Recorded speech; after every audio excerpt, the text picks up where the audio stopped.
Welcome to the Restoration Group podcast, where we are sometimes silly, but we are always serious about investing in Oklahoma City leaders who desire to integrate their work into their Christian faith. I'm your host, Clay Steves. Today, I'm joined by both of my co-hosts, Aaron Scott and Michael Mead.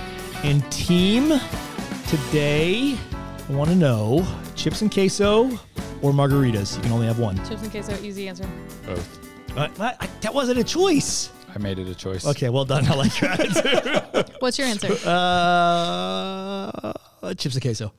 Chips and queso. Yep, easy. I recently did something with a college friend of mine that we coined the term Queso Quest, TM. That was awesome. Yeah. Is this episode on sales or on trademarks? And it was basically like she lives in Tulsa. We Queso went Quest? around town. We picked up chips and queso from multiple different Mexican restaurants. And then we had our own like voting on what was the best. What one? It was awesome. What one? It was like a local place there. Los Cocina. I have known you Los a Cabos? long Los Cabos. I have known you a long time. I have never heard your voice go to whatever pitch that just was. As I was saying it, I was like, I know this isn't right. It was Los Cabos. Los that Cabos. was it. Los Love Cabos. It. Love it. Best Love it. queso of the sampling. Speaking of a small business, great job, Aaron. Wow. Los Cabos. Yes. We are on part 3 of a 3-part series. You have a When are we doing a queso quest for Oklahoma City? Yeah. I just 100% we please need invite to. me. Sounds like a great idea. Bring us back, Clay. Okay, all right. So today's episode is part 3 of a 3-part series on the Business Made Simple product that we as a business have become certified in recently. This is Donald Miller's product that Michael went through the certification process, and we at Restoration Group are now offering it as one of our products in our business coaching services. And so today's part of the plane, Michael, is what? We're going to talk about the sales engine. Sales time. It's hard to grow a business if you don't sell the thing you have. Yeah, man. You know what? So we bring the truth around here. Yeah, I think we can just land the plane. Yep.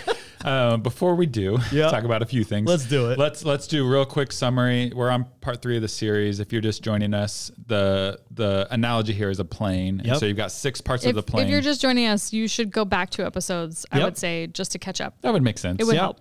But if you're feeling stubborn and you just want to keep going, we'll do a quick recap on the plane analogy. So you have 6 parts of the plane. You have the cockpit, which is leadership, helps you determine where the plane's going. You have the marketing and sales engine. So today we're talking about the sales engine. It's what gives you thrust, helps the plane go. Yep. You've got the fuselage, which is overhead and operations. Big body. So it's the weight that you're carrying on the plane. Yep. It's people, systems, processes. You've got your products, which are the wings of the plane, help give you lift. Yep. And then you have your fuel tank, which is cash flow. So dollar bills. You got to have fuel to keep the plane flying. Yep. And it might even make sense to have a big enough fuel tank to circle the landing strip a few times in the case of an emergency. Due to weather. Yeah. You never know what's going to come up. You don't know what's coming. Otherwise, you'll crash. Die Hard. Yeah. This is Die Hard reference right there. I like it. Let's go. So today we're going to really talk about the sales engine. Last week we talked about the marketing engine and the story brand framework. These are going to be really similar. And so I just want to kind of prep people for that idea that they really complement one another. Yeah. The language here is the customer is the hero sales framework. So that's even what they call it.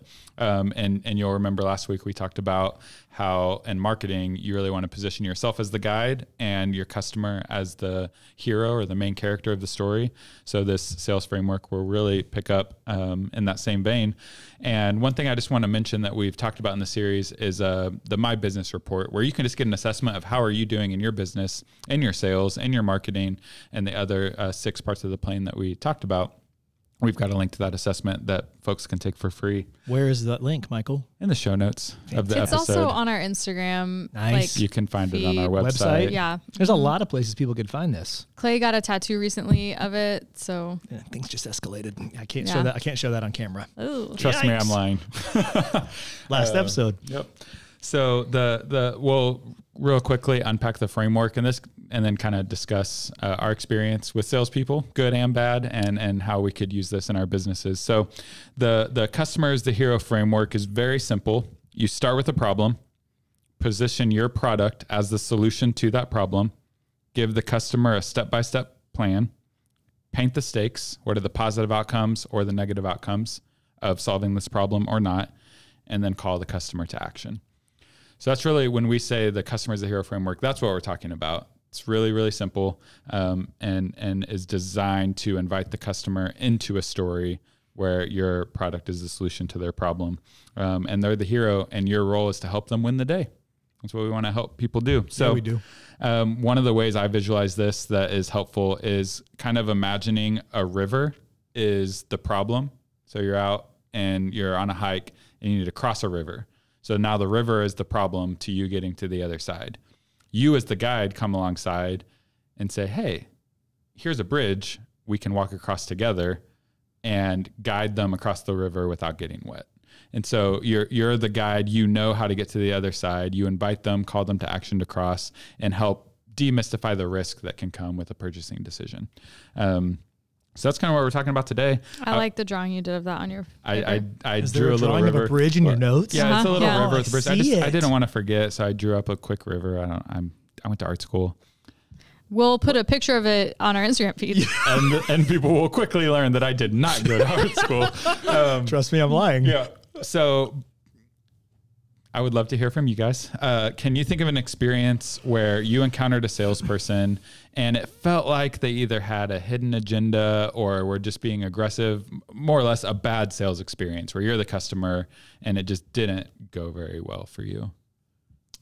You get to go first today. Yes. I venture to guess that it could happen outside of this, but if you are a mom who is listening to this, I'm going to say there's a very high chance that you have experienced exactly what I'm about to describe. You're on Instagram. You have a message in your inbox. You open it. You don't recognize the name of the person who sent it, or maybe you do. Either way, you can see the first line of the message is talking about how cute your kids are. Oh, aren't they cute though? Like, oh my gosh, your boys are just getting so big, or they're just so sweet, or like, oh my gosh, so cute, so cute. And that is a red flag that you should swipe and delete that message before you open it. Wow. Because when you open any of my messages that I've been sending you about the boys, unbelievable. Because I know what you're really doing, which is, and your question was like, is it aggressive? I would not say this is aggressive. I would say this is somebody with like a hidden motive. Yep. And honestly, it just feels really cheap. And like, I want to be like, even if you're going to have a hidden motive, do better at that, because this is such a lame attempt. I'm so sorry. I'm being pretty harsh on people who do this, but like, it's like you open the message and the first line or two are like, oh, your kids are so cute, whatever. I also am selling this thing that like, I think that would be great for you. And it's just so impersonal because you are assuming that you know, and we kind of talked about this on the last episode about marketing. Like, you're assuming that your thing, it was great for me, because I feel like a lot of the language I see in things like this, because I've received dozens of messages like this. Oh, for real. Over the past few years, dozens of these. And they all typically follow a pretty similar format of like, kind of like, have I got the product for you? And like, oh, this would be so good for your family, or like, you would love this. And it's like, you don't even know me. Like, and to me, that is such a turnoff, because it's you assuming that you know me or something about me when we very clearly don't know each other. And the number one thing is, don't use my kids as like a cheap shot to get in my inbox. Yeah. Because they are really cute and they are really wonderful. And you're really devaluing that when you just are using them and their cuteness to try to sell me your thing. So I need to go take all my messages off Instagram now. No, I'm kidding. I've never done that. Yeah. Well, that's a great example of like a hidden agenda, Yes. or just kind of like, what?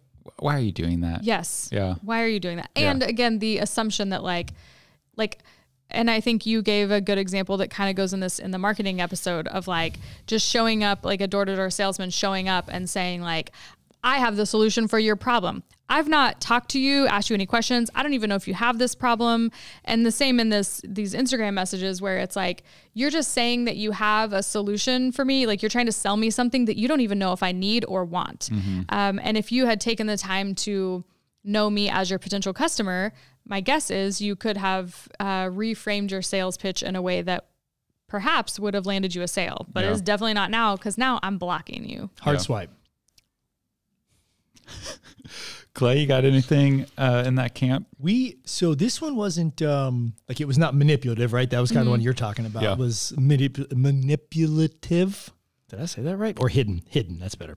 So we are currently working on building a future headquarters for our businesses, right? And so we did an interview process with a bunch of architects. And so we had, how many did we have in that day? 5? Yeah, It was a lot. 4 or 5. It was a lot. It was Like, a lot. and we were just going through, and they were all. It was a very unique experience to see how they all approached. They had essentially an hour with us, right? They had been kind of vetted. They knew a little bit about the project, and they had an hour to come spend with us to convince us, to sell us, to choose them as our architect. And there was one specific firm that, like, at the end of an hour, it felt like they didn't even know who we were. All they had done, I think my quote afterwards was that they were talking to a ghost or to someone else, because it sure wasn't us as the buyers or the someone who was choosing. And it was a really unique experience to sit and listen to an incredibly talented team who does great work, but yet in that moment in their sales effort had, like, we weren't even close to the hero, let alone the customer and the dynamic. And it was a very unique experience. I mean, you were there. Did it feel like you weren't even in the story? It really felt like I wasn't even in the story. And it was like, what is going on right now? And so it just was and there was no, again, that one wasn't like harsh or aggressive or manipulative. It was almost just like, I kept like turning around to be like, you guys realize that we're the ones who make the buying decision here, and you didn't ask a single question about, like, what are we looking for? What's our vision for it? What do we desire? What challenges do we foresee? There was none of that. Yeah. It was like they were talking to each other and not almost around us, as opposed to listening to us and asking questions. Yeah. So that was just a unique experience that happened recently. Yeah. And we didn't choose them. Correct. So they lost the deal in part because of that. But also, just like, how did that make you feel? Oh, not heard. Yeah. Like it was like, nope. Okay, moving on. Like, it wasn't even a part of the process. Yeah. Yeah. And Aaron, on your Instagram DM, like, I mean, sincerely, like, how does that make you feel when people do that? Yeah, it just makes me feel like, I would say similar, and like, you don't know me. Like, you've taken zero time to try to get to know me, which I think proves on the other end, like, as a business who is, any business that is selling a product or a service, like, just putting as simple as it sounds, just putting yourself in the customer's shoes. Like, how would you feel? I think the question you're asking is really good. Like, how would you feel if you were receiving this sales pitch? Like, would you feel heard? Would you feel known? Would you feel like someone is listening to who you are and what it is that you're looking to gain from this? And when that is just void, it's like, like, it's just a very, like, leaves a really bad taste in your mouth. Yeah. Because I would go as far to say is, if one of those people were to contact me even like more genuinely later, it's probably like the bridge that is probably burned for me. I'm just like, I'm not interested, because you just really burned that bridge when you didn't listen, didn't treat me as a person who was in the story. It was just about the sale for you at whatever cost, whether that's ignoring to some extent or, having a hidden agenda or whatever. It's like, you burn that bridge. So, and I feel like in culture, especially for people that aren't in sales, there's just kind of a perception of, like, salespeople that's not always super positive. And I think it's because of experiences like that. Yeah. The, like, cheap example is the used car salesman. I feel bad there's got to be some used car salesmen out there that are really good people and that, like, really care,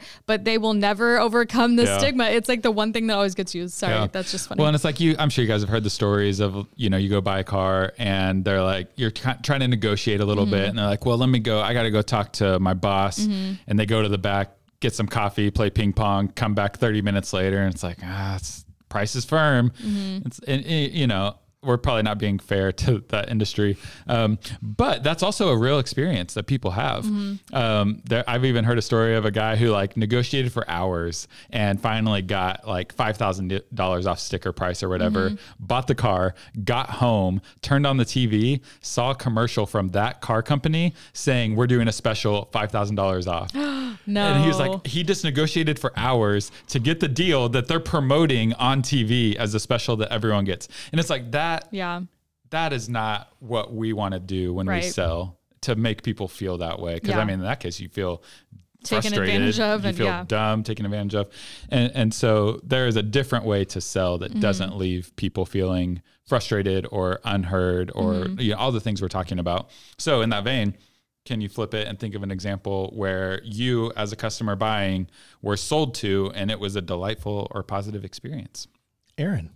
Well, I was trying to think of a recent example, and this one is a little on the fringe. It's a little obscure because this was someone who was essentially fundraising for a nonprofit. So I think we could still qualify that as sales. I mean, she's trying to sell me on the idea of supporting this nonprofit, but it's a little bit of an unconventional way and maybe outside of the scope of what some of our listeners are doing. But I think the principles of what she did were really great. So it was actually at this Homeland right over here a few weeks ago.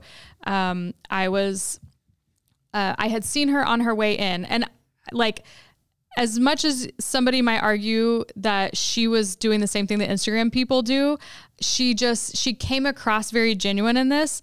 And what she did was she made me notice her. So on my way in, it was this younger girl and she was standing by a table. And let's be honest, anytime you're walking into a store and you see someone like at a table outside, I think the majority of us are like just, or, it's like, I mean, I've done it.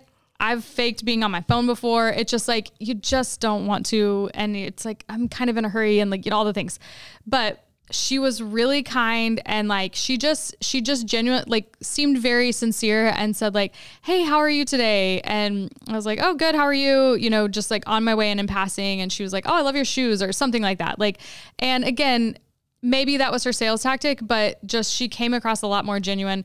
Anyway, so on the way out, she was like, hey again. And I appreciated that she was acknowledging that I remember seeing you a minute ago, even just by saying again, because I hate whenever you walk by people twice and they act like they have never seen you. And it's like, that's just part of good sales, I think, is knowing your customer.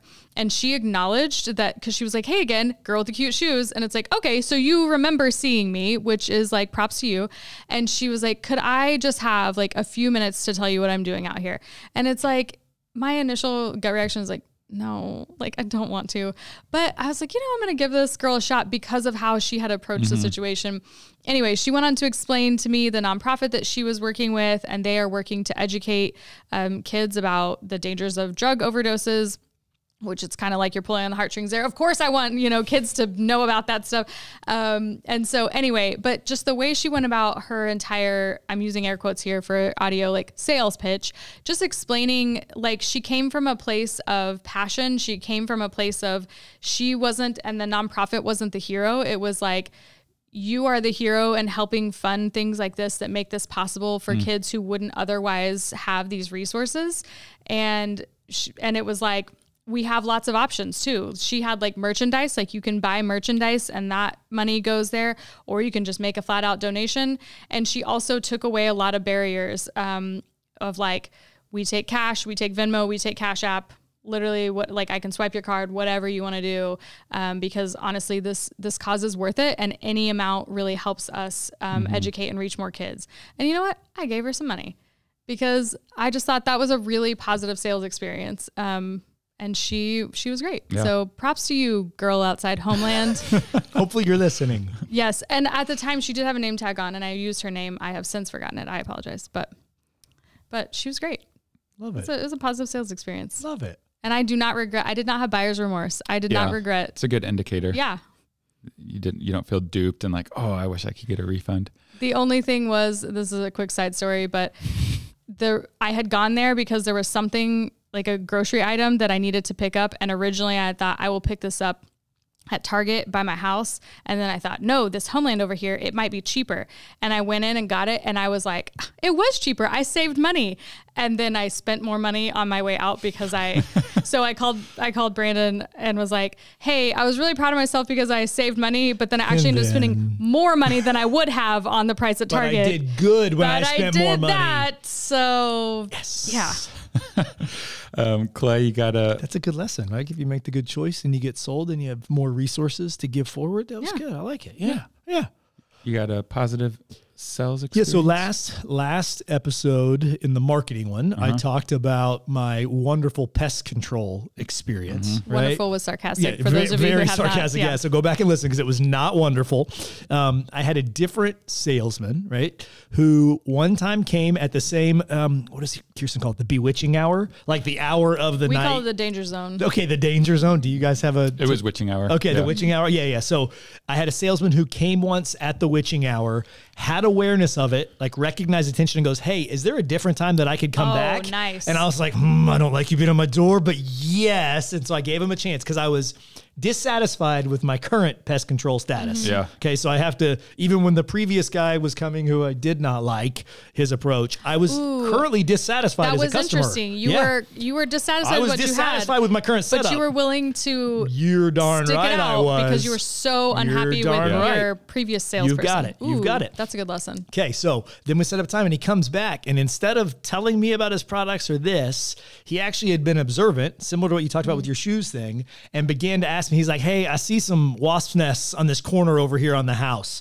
He's like, "Has wasp been a challenge for you recently, et cetera?" And I was like, "Well, yes." Right? In fact, they have. In fact, it's like oh my gosh, gets me so frustrated because I got then little kids and they're getting stung and there's wasps and they're running from the pool. And I was like, yes, it is. And I was like, why? And so then he began to ask a lot of questions around that. Like, does this happen all the time? Are they coming back frequently? Is it from the neighbors? Like, do you get them? So he listened. Yeah. And then I was like, so is that a part of like, you don't just come spray for spiders? Like you will clean the wasp nests too? Yeah. And that aspect for me changed my buying decision, right? He found my river, my problem, and he was like, yeah, we can do that. Of course. So we'll take care of the spider stuff, the normal. And then also, and you mentioned this a moment ago, he began to ask questions of like, so how do you currently like do your payment system? And are you satisfied with that? And I'm like, no, I have to write a check. It's not 1984 anymore. I don't want to write a check. And he's like, oh, well, we can just put this on auto deposit. We'll have your card set up and then it'll auto draft after we do the service every time. Like, but he didn't come and say, yeah, we can do credit card. He came and said like, so how do you have it currently set up? Are you satisfied with that setup? Because we'll do it any way you want. Yeah. Like that He's kind like, of I'll literally come Yeah. to your house and let Yeah. you swipe your card if you want. That's it. Yeah. And so there was just a different posture of him asking questions, of being observant, of listening, and then responding and following up to that then moved me to a buying decision in that scenario. So staying on my pest example. control. Staying on my pest Yeah, control vein. that's good. Yes. Do you want to shout out this company that you're using now? No, I've moved on. Because you know what? Let's talk about. Because at the end of the day, you have to back up what you say. Yeah. And they didn't back up what they said. They didn't get the wasps? They did not. And then I'd send them back, call them back, and they didn't get the wasps. And so at the end of the day, Are you you've with got the to- original company you were with in this scenario? Or No, you I with moved the- on to company 4. Yeah. Are you satisfied? My wasp. No. My wasp. Note to dynamic. listeners, if you have a pest control company, he he has laid it out for you and how to sell to him. Send me a message. I'm just hearing a difficult customer.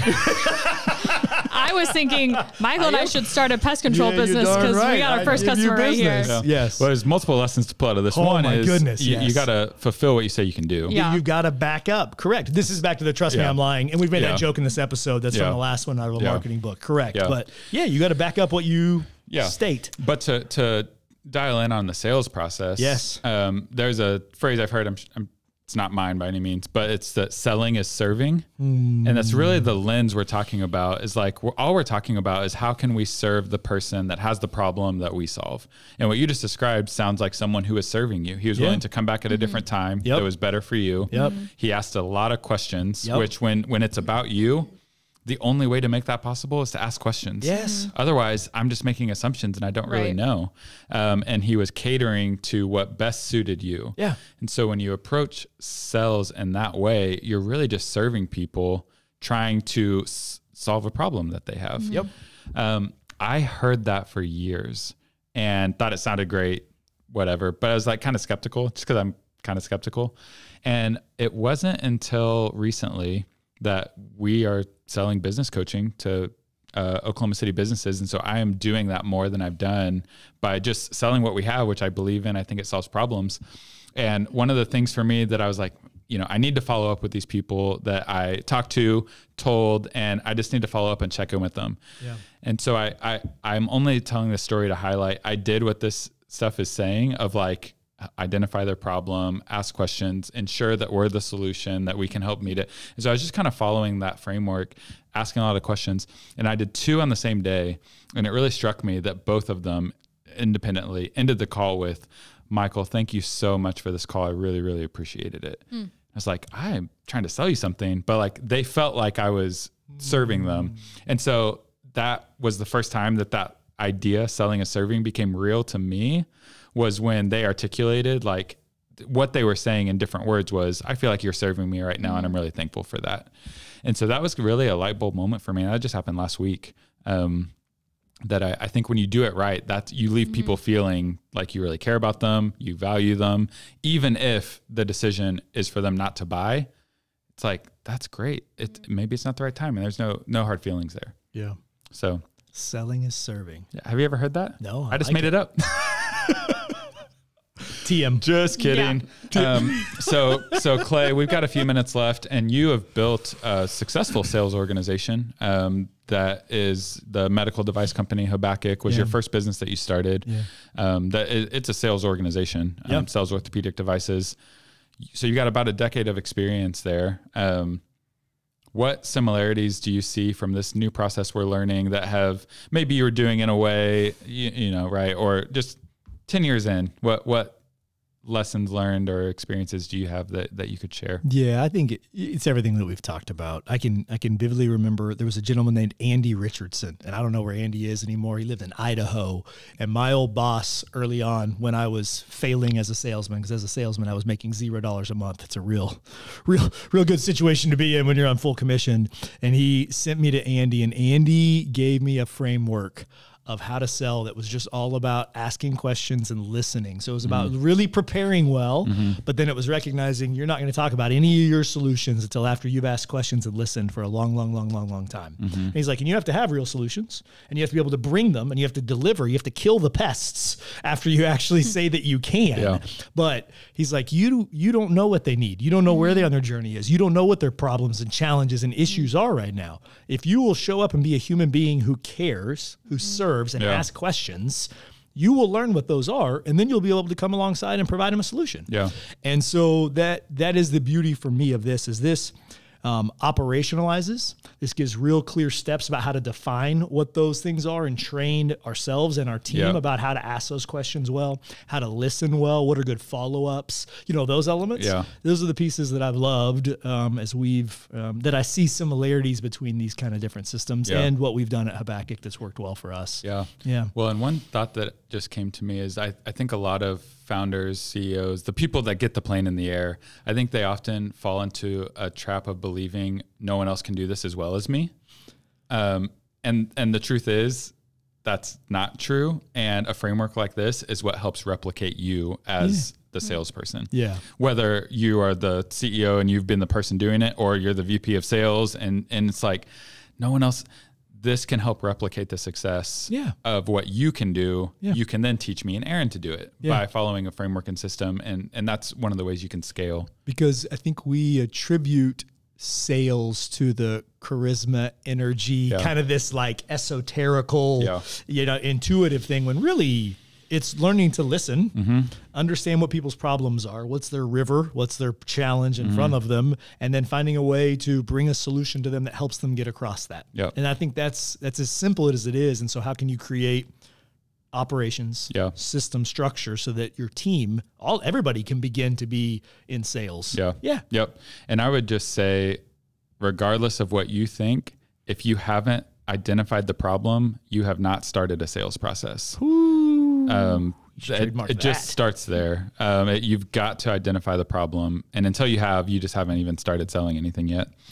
So I've got 2 questions for the audience to think on. Audience participation. We don't do homework very often, but there's a little homework for you if you're listening on how to bring this home for you and your business. So 2 questions for you to think over is, 1, what is one of the biggest problems your customer struggles with? So I think so often we can get caught up in the benefit, solution, our widget, the thing, and that's great. But I want you to pause and just really put words to what is one of the biggest problems that your customer struggles with. So that's question 1. Question 2 is, what question could you ask to help understand what your customer's problem might be? So I want you to think about it, but then I also want you to go ask and get some feedback from people who might be your customers. And an example I thought of there is, let's say you're a real estate agent. A good way you could identify a problem of a prospective home buyer is simply asking, hey, what currently frustrates you about your house? And that can start the process of selling them a different house that solves that problem. And so you can go get some customer feedback on what their problems are. So those are 2 questions. We can put those in the show notes so you can spend a few minutes thinking over them. And as we land the plane, I just love saying that. Any final thoughts from the 2 of you? My final thought would just be the question of Michael, like if somebody wanted to know more about this, or they wanted to get a diagnostic about their business to see how their sales, engine is functioning right now, where could they do that? And if they wanted somebody to like talk to about that, where could they find someone to talk to? Yeah. So we have an assessment, My Business Report, and it's a diagnostic tool to help you analyze the 6 parts of your business that we're talking about, sales being one of them. So you get a report on how are you doing. And it's a good way to do a quick reality check on, am I doing as well as I think I am, or where do I have some opportunities to grow? We have a link to that free assessment in the show notes. It'll take you 10 minutes, 12 minutes. It's pretty quick, and it will give you a pretty thorough report for free. And then we'd love to buy you coffee and help you make sense of it. We'll spend an hour with you just debriefing what to do about that information. And we'd love to meet up with you and do that at a local coffee shop in town. Maybe if you're really lucky, we might do that on the Queso Quest. Oh, man. Now that would be incredible. What if we did debriefs on the Queso Quest? That would be pretty fun. You down? Can you put that together? Oh, Aaron doesn't seem as excited as we do. We're trying to hijack her idea. I feel like the Queso Quest is so awesome. It's going to take away from the debrief. Also, Queso is going to get on the debrief. It feels like to celebrate you working on your business, you get invited to Queso Quest. I love it. It's part of your initiation into the adventure. Love it. Yeah, that's great. So TM. That's Queso Quest TM. So this is part 3. It's a wrap for our Business Made Simple series that we're wrapping up with. We'll go back to a guest episode next week. So excited to feature a small business leader here in town on next week's episode. Here in a few weeks, be on the lookout. We're going to do another series in the Business Made Simple space on the leadership cockpit. And there's a lot to break down there. So we're going to do a whole series just around leadership. So that'll be coming up soon. And as we end the series, we'll end with the verse that we've kind of had as a theme for the series. It's Proverbs 16:3. Commit your work to the Lord and your plans will be established. Until next week, choose life. Thank you for tuning in. To find out more about how Restoration Group can serve you or your business, click the link in the show notes below or go to restorationgroup.co.